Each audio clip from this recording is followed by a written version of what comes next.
was maybe a year after my sister died. I was just like, I have to get off Instagram. So I was off Instagram for like 6 months. At some point I was like, all right, I'm going to bring it back and I'm going to try to, because I was just like, I can't make people laugh. Then I was like, I need to bring it back because it's a fulfilling thing for me to make people laugh. So I brought it back. And now I'm like, oh my gosh, there was a world where you were ever going to come back on Instagram. And what if, then this would never have happened.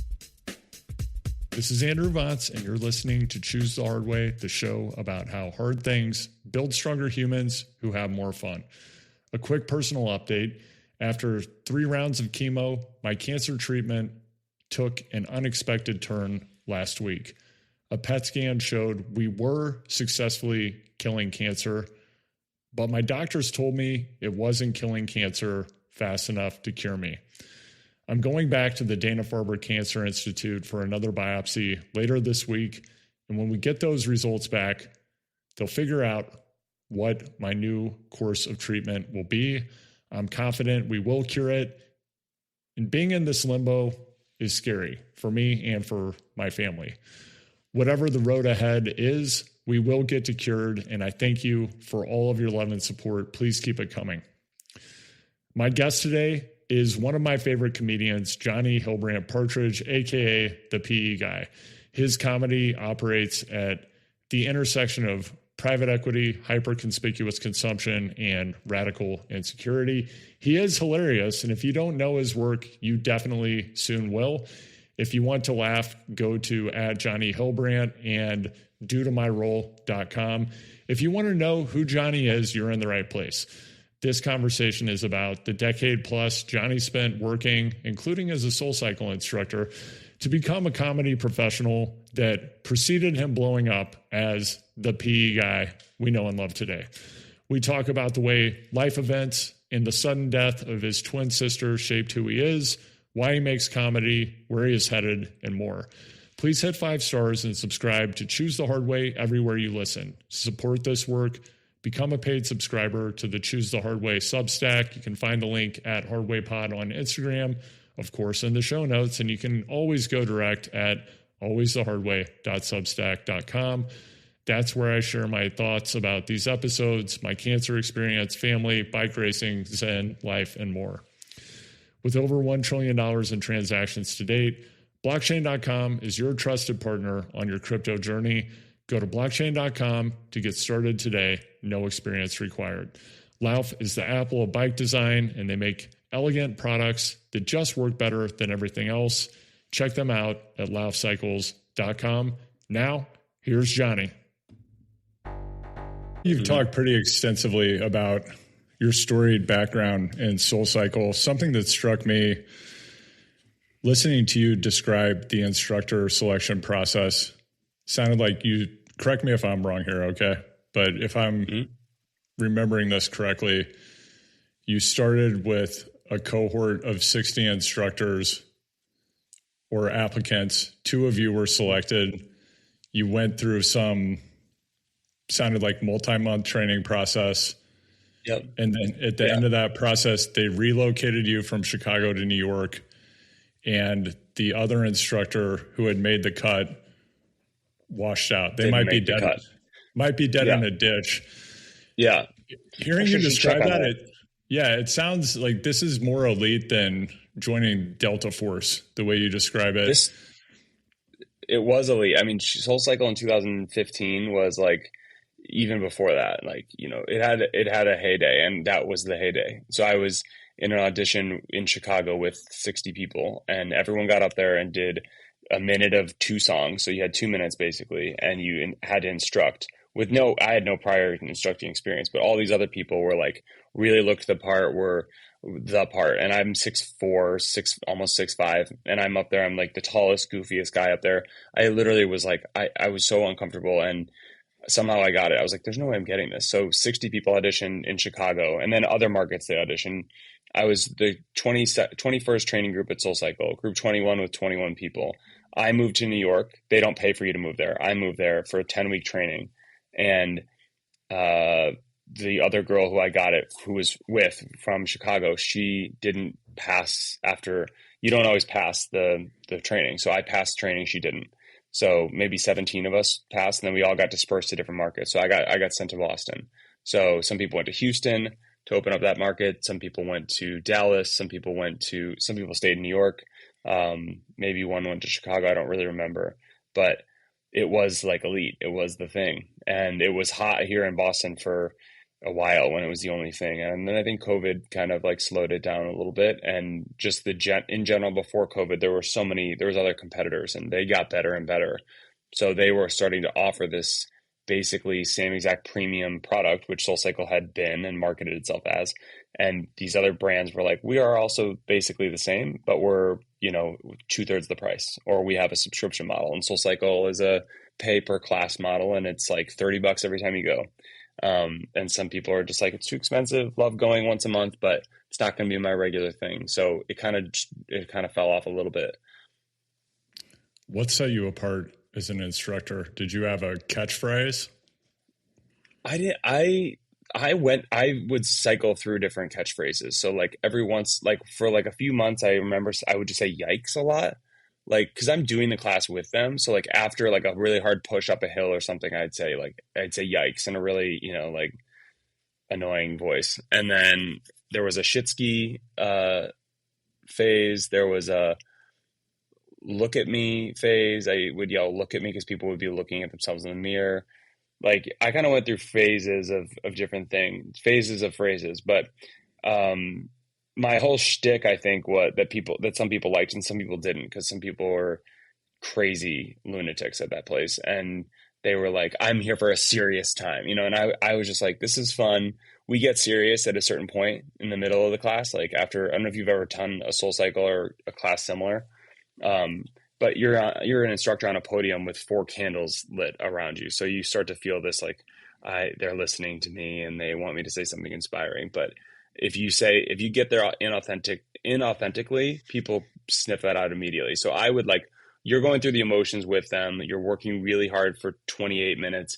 Then you hit the arm series. And then the last 2 songs are supposed to be like empowering, and the lights are off and the candles are out. And it's like a, big moment. And so I kept it very real. And I never did any anything that felt like performatively, like I'm trying to inspire these people. If something came up in my mind, which a big thing that I would say, and I actually said in most of my classes, was if you're strong enough and healthy enough to be here, if you're strong enough, it's been so long that I've said it. If you are strong enough and healthy enough to be here in this room for 45 minutes today, you are so, can I curse? Yeah, of course. I would say you are so fucking lucky. And I would, in a morning class too, I'd be like, you got yourself up out of bed this morning. How lucky are you? And I think that reminder, I think resonated with people, and it's I meant it. It wasn't me just being you are strong and powerful and blah. Sometimes that fluffy stuff is such BS to me. I'm just like, no, how about we're not dead? That's amazing. How about we can stand up on our own out of bed? There are people, and I'm not talking about, all too well, I'm not talking about 90-year-olds. I think people hear that sometimes and they're like, well, I'm 35 and I'm good. And, every time I was in there, I was just like, let's all remind ourselves before we go out into that world and we're on our phones and our boss is yelling at us and we're trying to make as much money as possible. Let's all remind ourselves that if we're starting like this today, we're really lucky. So that I think helped. So a long answer to get to that kind of was my thing at the end of every class, and that was for me too. Yeah. What did you learn about people from your time at SoulCycle? I think I reinforced that everybody just wants to be a part of something and seen. And because that place was that for so many people who you could just tell didn't have it. And they would also they would tell me that. So some of them, but, and it was for me, it's a place where everybody's a part of something and you're seen, and it's like an equalizer. It didn't matter if there's a 65-year-old woman in the back and then there's a 18-year-old girl in the front, they felt a part of the same thing. In what world can you all, you're all taking a group picture after the class with the instructor. In what other part of your life are you hanging with those people, or they're a part of your tribe? And that whole community thing of fitness, I believe in. I think it's a little overdone in some places, and it's like I said, performative. But when you feel it, it is real, and that's what kept people coming back to a place like SoulCycle. So people want to be seen and feel a part of something, and and that connection, like people strive for connection. It's like a natural instinct, and I think being at SoulCycle like just confirmed that for me. I was like, all these people, like, you hear about their life and you're just like, this is like their escape, and they're a part of something. And I think it's even like celebrities come to SoulCycle, or used to, because they were just like a normal person to those people for 60 minutes or for 45 minutes. And that just doesn't exist. That moment doesn't exist anywhere else. Like something like that doesn't exist for anybody. There's no phones in there, so you can't be distracted. Like you had to dial in for 45 minutes and like just be like seen. The instructor calls out your name. Like people would be like, it meant so much when you said my name during that push. And I'm like, I don't remember doing that.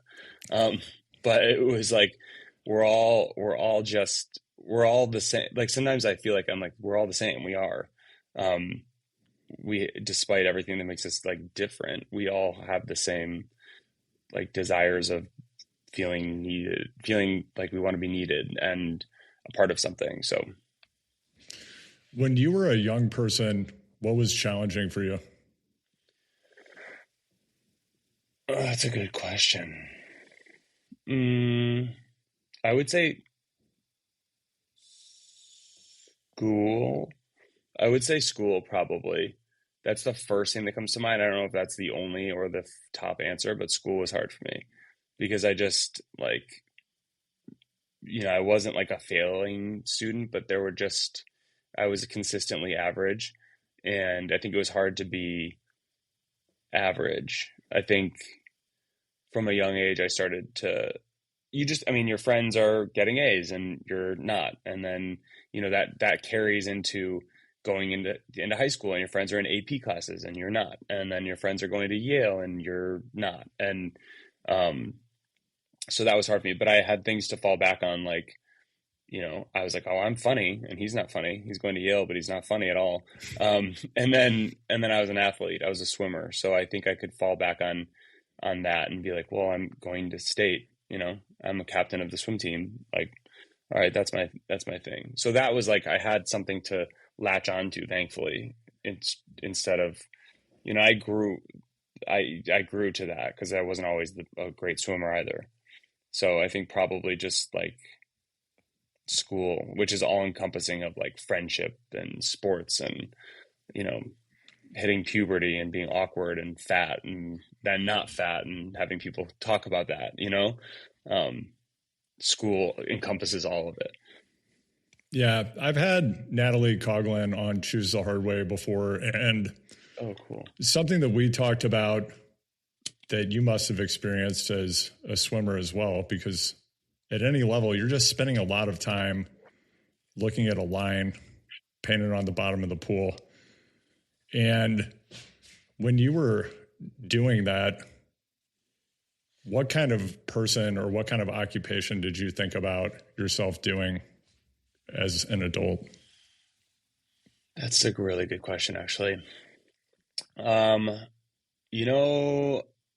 don't think first of all, I think I look back on that time and I'm like, that was so good for me with the brain that I have, like as a kid, to be forced to just shut up. And like, it was meditative.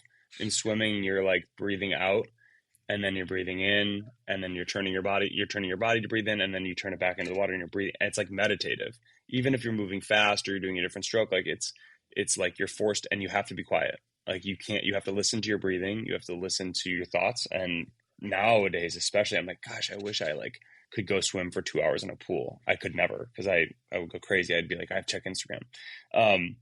But when I think of that, I think I more so like thought of the life that I wanted. I think I was just like, oh, I just imagine, a happy family and a life, and maybe living in the town that I lived in, but I didn't imagine like going to be someone who wears a briefcase and a suit to work. Like, I don't think I wanted to even go there. I mean, when I was really little, I wanted to be a vet. like a care for dogs. And then I remember like seeing a Discovery Channel when I was flipping through the 50 channels we had. One of them was Discovery Channel, and they were doing surgery on a dog. And I was like, oh no. I was like, who does that? And I think my parents were like, that's a vet. And I was like, I'm not doing that. Um, but yeah, I didn't really ever, I didn't get serious about like what I wanted to do. I still am not serious about what I want to do. Like I just was like, I don't want to grow up. I don't want to think about that. So I don't even have any memories of being like, oh yeah, you're going to be just like your dad who sells 401k plans or whatever he does, you know? Yeah. And if someone met you and they didn't know what it is that you do, how would you describe what you do? Well, usually when someone meets me and I describe what I do, I like spiral a little bit. I'm like, well, I'm a social, well, I think I'm funny. I'm kind of a comedian and kind of a content creator and Instagram personality person. Like I just spiral. But if I could like get concise and clear about it, it would be that I do funny videos on the internet, and I've found a way to turn that into like a business. So, um, yeah, and I would try to keep it because I've heard myself try to do that and say it in 18 sentences, and I would try to be more clear and just like I make funny videos. I try to make people laugh, but I also try to make a little money doing it. I believe you to be funny, as do many people. Thank you. Bless you. What is it that makes what you do funny? What's funny about it? Well, PE guy, I think just in general, I think the filter helps because it almost makes it un that is an unachievable face in real life. Like that is it's cartoonish. So that removes a little bit of a layer of like you're like, okay, it's like watching Family Guy. You're like, okay, Stewie's head is no one has Stewie's head, right? Like it's funny in that way just to see him and his face is just it's shocking. And then um what's funny is I think the guy who talks like that, who's everywhere, he's not just a private equity guy, he's everything. There's influencers who are like that guy. There's everybody like him. Um, he, I think it's funny to call out that guy. And I think everyone knows that guy. So, the reason I think it, and I think people think it's funny because I always hear it's so spot on because I've had so many experiences with people like that I just have all of these experiences in the back of my mind. And when I'm writing something or filming it, I like pick up these little like intricacies in the way that that person holds himself and talks at you and spits in your face. And I think it's funny because it's relatable and people are like, oh my gosh, that's literally my brother or that's my boss or that's me. Like I talked like that after my trip to Turks and Caicos. Like so I think it's the relatability of it that makes it really funny for people. The way I've heard you describe your trajectory, specifically with the PE guy on other podcasts, is you created this character, you made a video, the algorithm loved it, and as is often the case, the algorithm decides what it loves and what you'll be known for, you don't, right? Nonetheless, when I look at the arc of what you've done professionally, and if I get any of this wrong, please just tell me. Yeah. But you worked on the Ellen show. I'm assuming you were a PA or did something like that. Yes. Yeah. It was a PA. Right.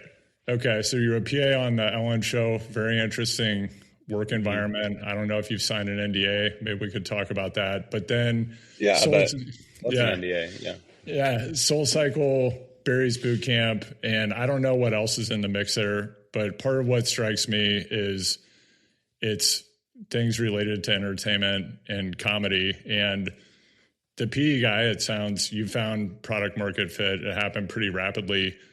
What were other things you attempted before this actually worked? In terms of like Instagram content, like that was the first anything. real. Like, did you try anything in like the domain of performance before this? Other than like, yes. I think being a Soul Cycle instructor is actually being a performer.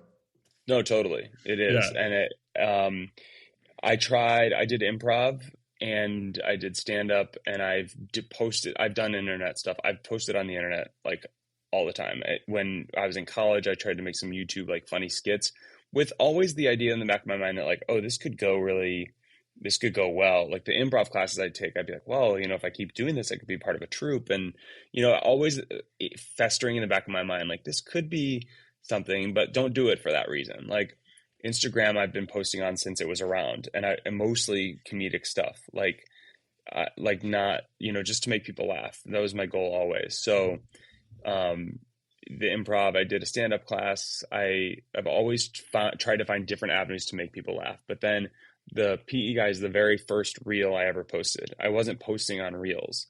I was posting on TikTok, like just funny stuff of like my regular face, like just ranting or just silly things like that. Again, with the idea of like, this is fun and it's for the couple thousand people who are going to see it. And it's not to go viral or to be a thing. So when my first reel blew up, I was like, oh, okay, like that was fun, but it might just have been a one-time thing. And then it did it again and again. And then I was like, okay, now you have a responsibility to all the people that would give anything for their Instagram algorithm to love them the way that yours is loving you. So with improv, like what are we talking? Groundlings, Second City, Improv Olympic? Second City in Chicago, and UCB in LA. Okay. I was in LA. Were you good?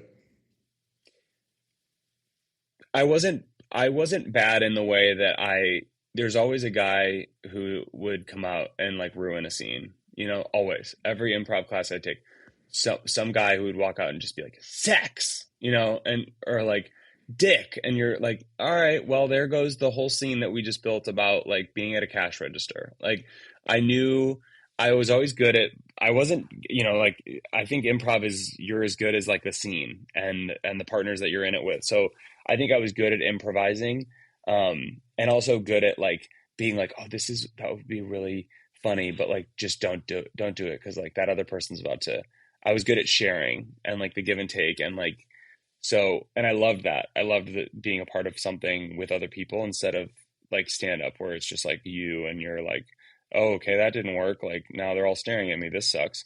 But I was good enough at improv, and I think we all improvise in our lives anyway. So it's like a natural thing.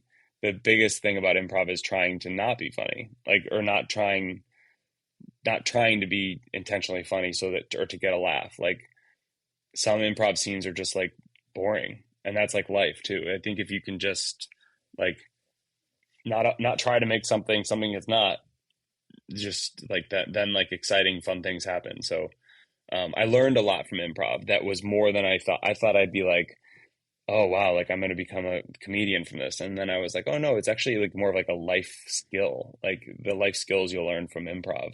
Like sit back even when you want to jump on something, like okay, like notice that thought of like, oh, I'm going to try to like punch this up because I'm going to help this person out, and just like step back and don't do it. Like I learned a lot from improv classes.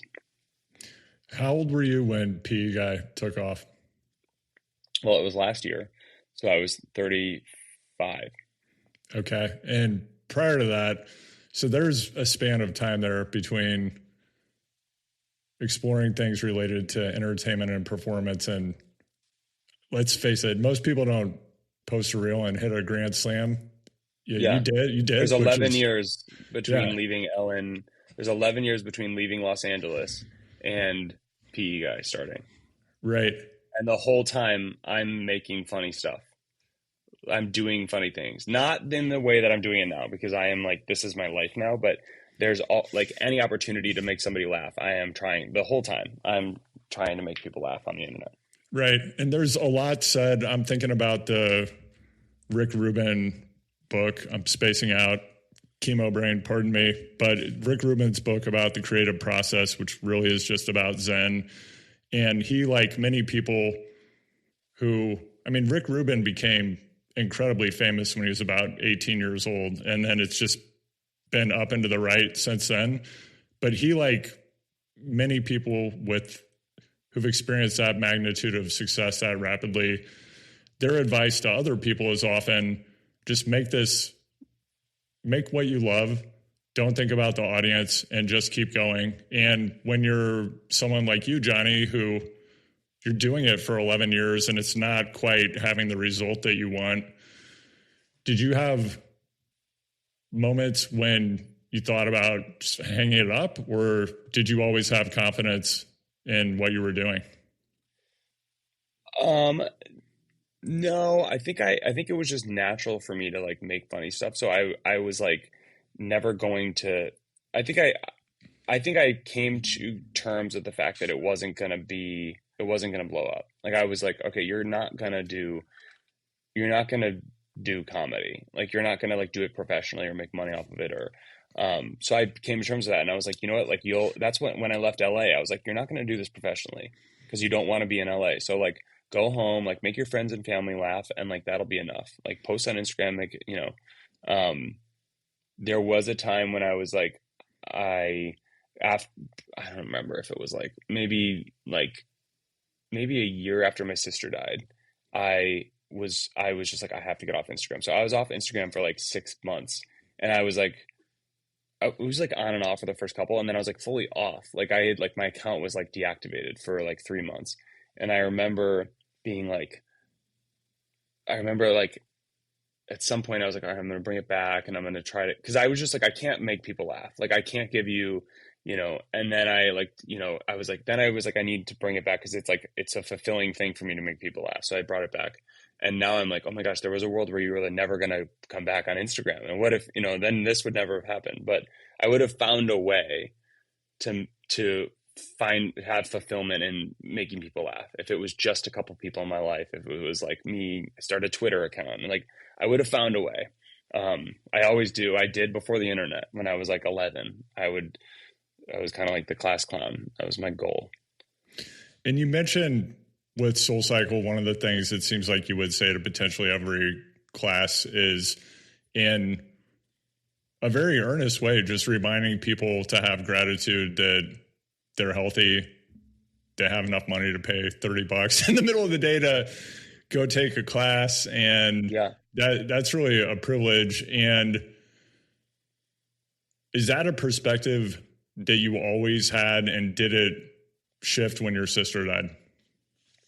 Yeah, I will say I think I've always been like brutally aware of I don't know, from a young age, I just think like I would always like fixate on like there'd be like an ambulance down the street or something, and someone would be like, "Oh, that's Mr. Whatever. He had a heart attack," and like I'd be like, "Wait, he's my parents' age." Like I kind of like started tracking that stuff like early and being like, "Oh, like that's weird." Like you know, like a kid died in a car accident. Like I didn't know that could happen. Like I fixated on that, and it's caused my own like whatever. I'm just an anxious person in general, but I'm a hypochondriac. I'm all the things. Um but so I've always been like aware of I guess mortality, and less in like a like oh grandparents die kind of way, and more in like a just like holy shit, like this is like we're just here spinning on this rock and every day something could happen. And I've always been aware of it, but then once my sister died I was like, and she was epileptic, but she hadn't had a seizure in like 10 years. And then and no one ever said like, you can there's a thing called SUDEP. It's sudden unexplained death in epilepsy. It's like the most straightforward acronym ever.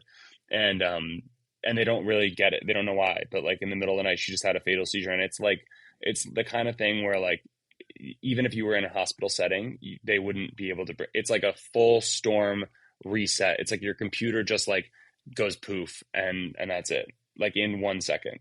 And I was like, holy shit, I knew she was epileptic, so I could wrap my head around a seizure happening, but you know, falling out of the bed and being dead in 1 second, I was like, that's not, you know, it's insane. And so then I was like, okay, wow, this is like, not only is this possible, it can happen to anyone, really. And I know that, but when you like know it and you see it, it's like really like it just reaffirmed that whole thing for me where, you know, I literally I've had therapy for years. Like I've always gone to therapy just because I love therapy, but I've talked to multiple therapists like, yeah, like, you know, I'm just like terrified, like all the things that could happen. And therapists would just be like, well, you know, like the odds are, and, you know, like if it did, you would deal with it. And So now I'm kind of like, well, I told you also, you know? And then 2 years after my sister died, our dog, like an insane accident, like ran into the back of our car and just like immediately died. Like just like sprinted in the back of our car, hit our muffler, like hit something in her neck and just like had like a mini seizure and flailed on the ground and died. And I was like, oh, and the same thing with like being careful, like accidents, like which I've been like obsessed with, but it's also taught me like you can obsess about these things all you want, but you're obsessing about them won't stop them from happening, which is like a terrifying premise. So long-winded answer, like, yes, I'm more like aware of my own, like get up out of bed, don't feel anything weird in my body, you know, go to the doctor, have a good physical exam. Like I'm terrified to go to the doctor. And I obviously talking to someone like you, like you're like, okay, dude, like, you know, F off. But like, I'm terrified of that. Like, because I know, and I have friends who are like, why are you scared? And I'm like, do you not realize like you have no, and like, you're in the same boat as me. We're all just like, it's like a lottery and you could be the one that's picked up. Like, so I have that kind of like, I call it realism. My friends call it hypochondria and like insanity, but, I've always been aware of it, but really after my sister died, I was just like, whoa. Like, and for a year and a half, probably I was like useless to the world. I was not like grab life by the horns. And I'm still not like that. I'm like, I am in some ways. But I was just very like, okay, like if this is possible, then like, screw all of this. Like, what are we doing here? I'm not participating. I don't want to do anything. I don't want to go to your stupid birthday party. Everything was stupid, you know? And I was like, all right, I'm just going to live this way. I'm going to drink 2 bottles of wine a night, a bottle and a half, maybe. And then 2 years ago, I stopped drinking and I was like, had some sort of epiphany that it wasn't overnight, but it was like a slow kind of realization. Like, okay, you can either slowly die or you can like be so grateful for the fact that you're here and you're healthy right now, right this minute right now, but not the 1 in 10 seconds. Like you have no idea. Like that's a terrifying thing. And it just became really real for me with my sister. Yeah. I feel very struck by what you're sharing, and yeah, that's super intense to experience. And I'm glad you found your way out of it. Yeah. I mean, we never, which is like, you know what, we never lose loss. Your sister's gone, your dog's gone. And as you said, it is a part of life. And that's, something I've experienced with like getting a cancer diagnosis. And I'm not at all I'm not analogizing these things, just what you shared around having an awareness of the reality of like being born is dying. Like it happens, and it often happens unexpectedly. And I think a lot of people have what I believe to be a very false sense that they have an almost godlike level of control over how long their life is going to last, what their health is going to be like. And, like that's what the whole Andrew Huberman, Peter Attia branch of our culture is about right now. And also, as you said, it's a lottery, and sometimes your number comes up and sometimes that's the end. Sometimes you have cancer. Sometimes your dog dies. That's how it goes. And yeah, I also feel like what you're describing is not being a hypochondriac. Being a hypochondriac would be to have perpetual nonstop anxiety. And I don't know you well enough. Maybe that is how you feel about these things, but just like having an awareness that medicine's an art and a science, people do just unexpectedly die. People get sick. It's a fundamental part of being human, which, I'm not, you know all of this, but that's part of what's striking me right now. And when you did have this transition and you were able to reconnect to comedy in particular, was it just something that you tried one day because it felt okay, or what brought you back to it? right back to just like Instagram or to PE guy? No, I guess just to like being connected to whatever the feeling was that made it possible for you to engage with life again and be like, I'm going to make stuff again. This doesn't have to be over, and I don't have to be trying to get to the bottom of a bottle every night. Does that make sense? Yeah. I think it was like you have one, I mean, we say it, we know it, but like, do we really know it? Like you have one chance here to be 35 or whatever I was, 33 at the time. Like you got one chance to be here. Like, is this what I just had kind of like a slow realization. Like, is this what you're going to do every night? It's 5 o'clock. You open a bottle of wine. You don't take care of yourself.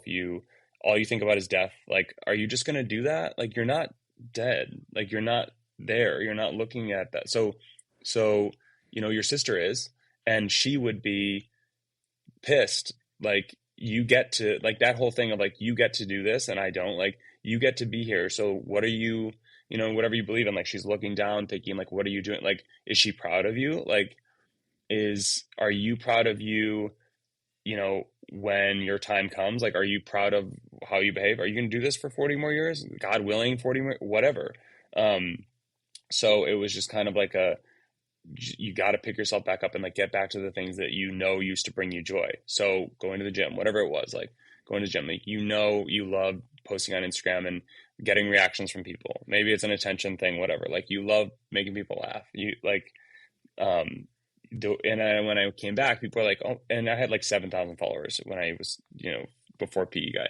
I came back and people were like, oh my God, we've needed your, or we love that you took time away for yourself, but we needed your voice, your like comedic stuff. Like, I've missed you. Like, so that was, that felt good. Cause you also create these like little like pseudo relationships with people in the DMs, and it's fun. I mean, some people, again, they're looking for connection, they're looking for community, and they're like, that's why I try to answer all the DMs that I can, because I'm like, someone wants to tell me a story about their life, or just be like, hey, this hilarious video about Sea Island. I'm like, oh, great.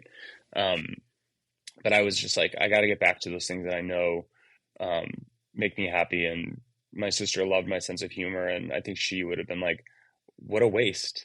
Like, what a waste for you to just throw it away because I died. Like, because you're now realizing that like you could also in 1 second be here and then gone. Like, well, thank God it didn't happen while you were drinking all that wine. Like, because then you would have been, what would have people said about you? Like, he did nothing for a year and a half because he was scared, like, and mad. Like, so I also think I needed, looking at it from this side, it's easier to say that. When I was in that, I would not have thought that, I would not have talked about it as like it was a problem. I'd just be like, well, yeah, I'm drinking a little bit of wine, like, whatever.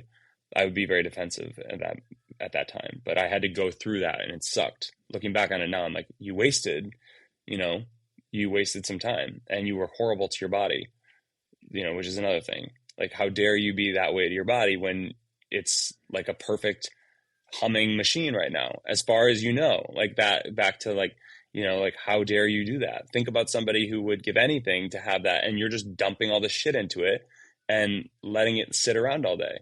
You don't, you hit 280 steps a day. Like, come on, man. Like, you're not in a wheelchair. Like, let's go. So you make the first PE guy video and it hits. You finally really have gotten the thing that you've wanted to get out of making things. How did it feel to get that initial hit of super validation? That was, I think I was like in disbelief. I was like, no way. Like, this isn't. And then for a few weeks, I was like, this is going to go away. I was so shocked by it. I was like, this is going to go away. But then I was really excited. I have to say, like, I got this, like, there's a big dopamine hit. Like, oh my gosh, look at all these likes, look at all the comments. This is amazing. Look at this. Chrissy Teigen liked it. That's amazing. But it always boils back down to like, but it won't make you happy. Like, it's amazing that I'm making people laugh. I have to get back to that always. Like, that's what we're doing here. We're not trying to, like, it's turned into a business, and it's great. That's awesome. But like, it doesn't matter how much money it makes you. It doesn't matter how many followers you get, because at the end of the day, if you're chasing those things, the goalpost is always going to move and you're never going to be satisfied. So I always try to remind myself, like, just be happy that like you created a funny thing and you thought it was funny. And it's amazing that 100,000 other people thought it was funny or whatever it is. Like, but that's not what you're chasing. If that's what you're chasing, that can be taken away. But what can't be taken away is my ability to make funny videos. Like, you know what I mean? So like, if all the followers went away, if all the money went away, am I left with nothing? Like I am, if that's what I value.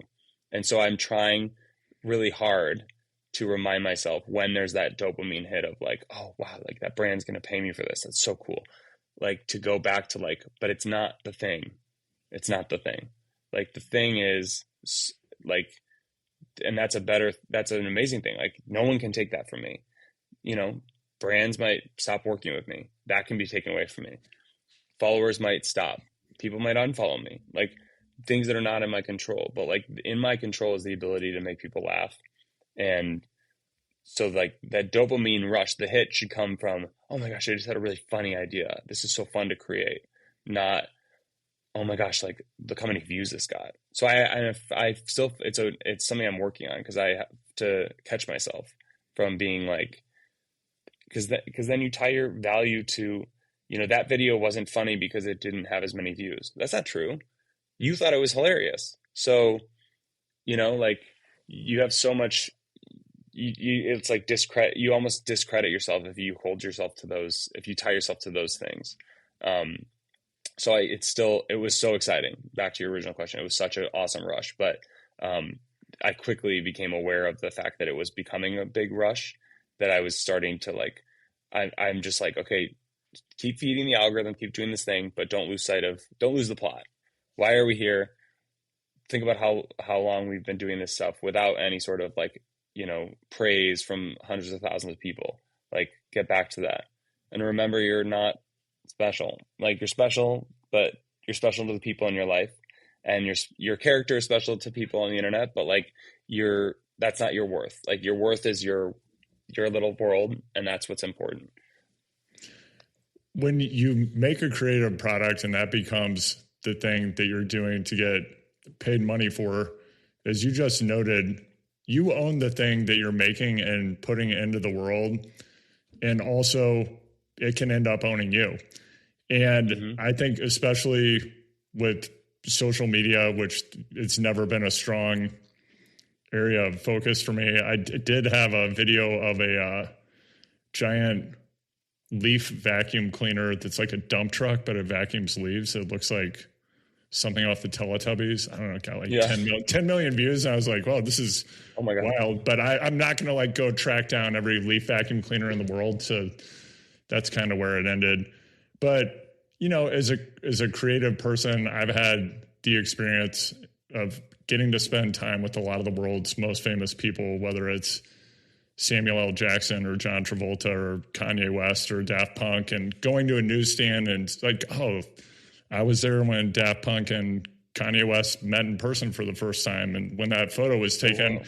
But I've never had that experience of, wow, a million people like this thing I put on social media, which is actually the thing I've been trying to do. And I have friends who, like you, they have hundreds of thousands or millions of followers on social media. And over time, what I think a lot of people don't realize, when it's your job, it's a grind. There's a lot going into this, and like you have to keep delivering. And also now you're the PE guy, right? So like that's the thing. And really in the cycle of someone being a creator with a character, you're relatively early in this. Like you haven't been doing it you've been doing it a non-trivial amount of time, but not like for years.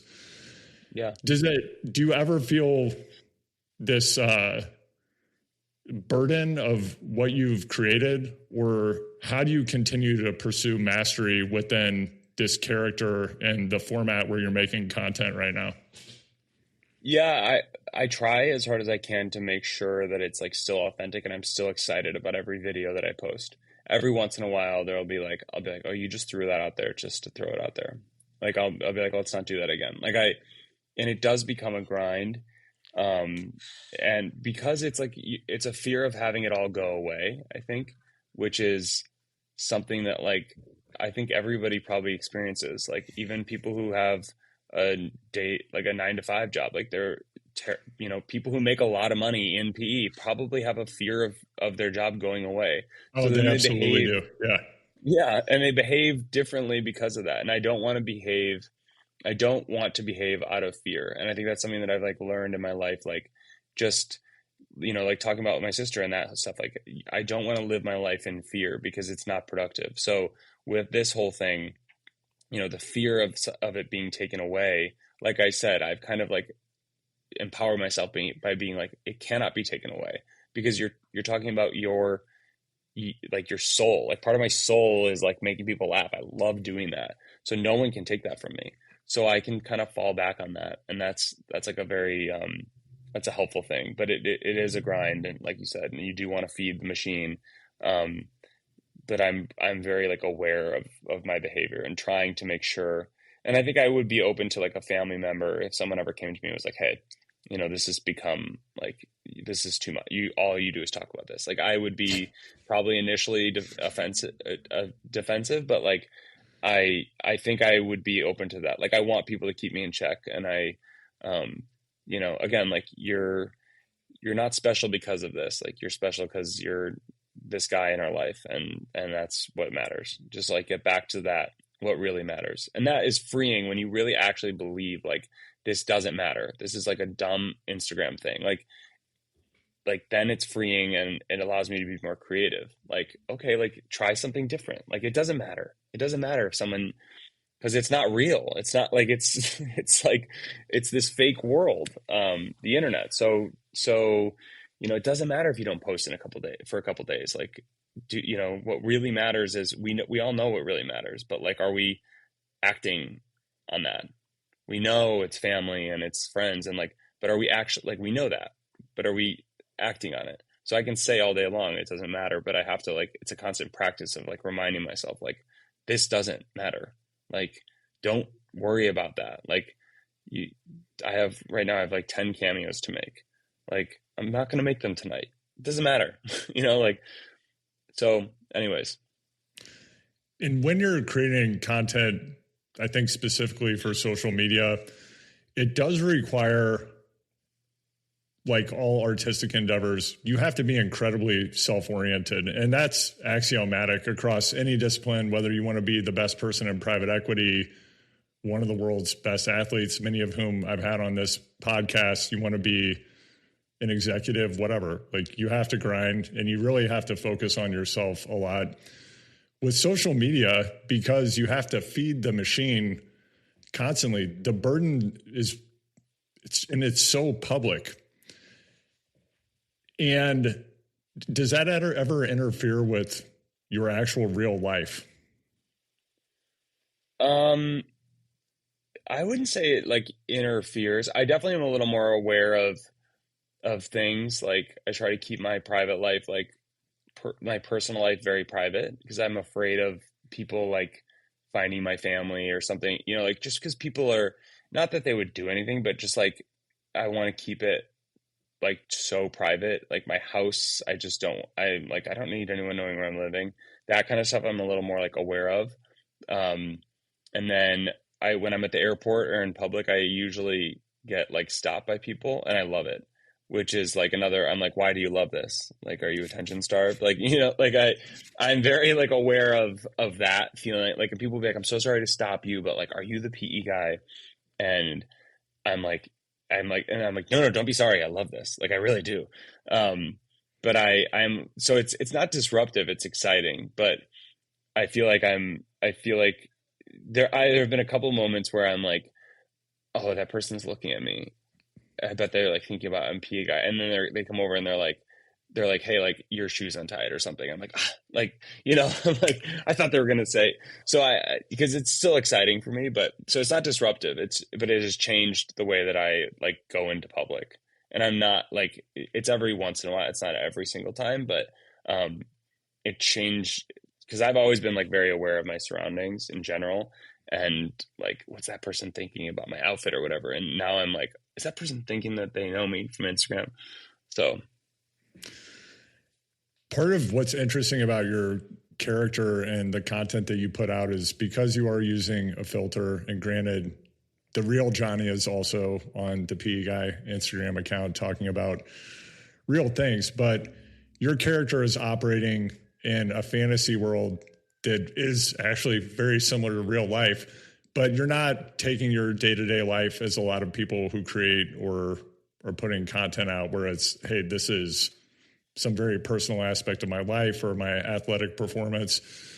As you think about where you're headed over time, what other creative projects are you cooking up? If you can talk about any of them, and will they kind of remain in this, it's in a fantasy world kind of domain that's very similar to reality? yes, yeah, I think most of them will remain in the fantasy world. Like potentially some sort of like PE guy book, maybe like a fun, coffee table read, like something you'd see at Urban Outfitters, maybe. Um, but I think it's just kind of like pedal to the floor, same old, because it keeps evolving, and it is the same character, but he is just in different scenarios and different, like there's different scripts, and I love to do the in-person stuff. I love going through a $175 million house in Palm Beach with the realtor. Like that was so fun for me. Going to the Lamborghini dealership, going on a private plane, like that kind of stuff is so fun. So I want to keep doing that. And, um, you know, if somebody were to come to me and propose something, I would be open to anything, any creative thing, um, that keeps this going. I'm interested in, but there's no plans really to be like, I'm introducing hedge fund man next week, like it's PE guy for now. And, I got to keep going with him. What do you say no to? That's an interesting question. Um, I would say like people who are trying to get, there's a lot of people trying to get something from me that I'm just like, I, I don't know, like since I operate on my own largely, I'm represented by UTA, but they bring me stuff, and but anything that comes to me through my inbox, whatever I handle, I get on calls with brands and stuff. And I think that people take advantage of the fact that it's just me and there's no agent on the call. And sometimes I feel like I have been taken advantage of in the past by like agencies that want to pull me in and like take 30% of what they bring me, and just dishonesty like that. And brands that are like, oh yeah, like that's way out of our budget. Like we can pay you this, like where I've like given people a lot more for a lot less. And then I find out later, like they could have paid me more, but I just say no. Now I've learned, I think, and I've started saying, no, or I'm not going to I took every meeting in the first 8 months, every meeting and now I can kind of flesh things out in emails beforehand and just like realize like, oh, this person's absolutely trying to take advantage of me. Like I'll see a contract and I'm like, I just run it through ChatGPT, and ChatGPT is like, nope. And then I'm like, okay, chat said no. So I'm not, so yeah, no. And inauthenticity and like pushiness. And because sometimes people are like that. They're just like, they get like mad that I don't respond. And I've seen a message on LinkedIn or something. And I'm like, all right, well, that's not going to work. There's got to be an authentic kind of, it's hard to say you're actually connecting over the internet, but I feel like you and I had a very authentic interaction. I was like, absolutely, let's do this. And it has to be authentic. How long does it take from inception, you have the germ of an idea, to you've actually created something? If you had to put an hour volume on how much time's going into a video, because again, I don't think people have any idea probably. It can be an hour.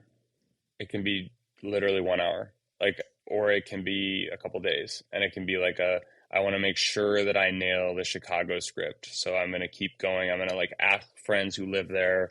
I'm going to or it's like, I'm going to make a video about baby moons and how ridiculous people are. And I'm going to type up the script right now, go upstairs, film it, edit it, post it. Like, Sometimes I'll see the clock and I'll be like, okay, it's 4:12 and I want to post by 5:30 at the latest. Like I got it. So then I put myself like under that gun and I do it. So it can be as quick as that, or it can take a couple days. Outside of the PE guy, what's the thing you're most interested in doing that you haven't tried yet? That's so interesting. I would say honestly, stand up again, but it terrifies me. So the answer is like I see myself like on a stage performing somehow, whatever that looks like. It's a terrifying concept. I did not like it, but I liked it. It was I've done it a couple times. That is the thing that I haven't tried like fully. And now I have this thing people always ask me, like, especially companies are like, will you come to our event and do stand up? And I'm like, I don't do stand up, but like, do I? Like, what separates the guy who doesn't do stand up from the guy who does stand up? Just the guy. It's like, do I want to be a runner? Like, do I see myself doing that? Like, yeah, okay, go run a mile today, run 2 miles in 3 days, run, so that is the answer, but it's a terrifying premise to me. It sounds like that's the next step then, because it scares you. Yeah, I think so. Find Johnny on Instagram at Johnny Hilbrant and the rest of his empire at duetomyroll.com. And you can find me on Instagram at HardwayPod. Please hit 5 stars and subscribe to Choose the Hard Way everywhere you listen and watch. To support this work, become a paid subscriber to the Choose the Hard Way Substack, link at HardwayPod on Instagram in the show notes. And yes, you can go direct at alwaysthehardway.substack.com. Special thank you to Lauf for making awesome bikes and to blockchain.com, your trusted partner on your crypto journey. Share this episode with a friend who knows that hard things build stronger humans who have more fun. And I'll see you next time.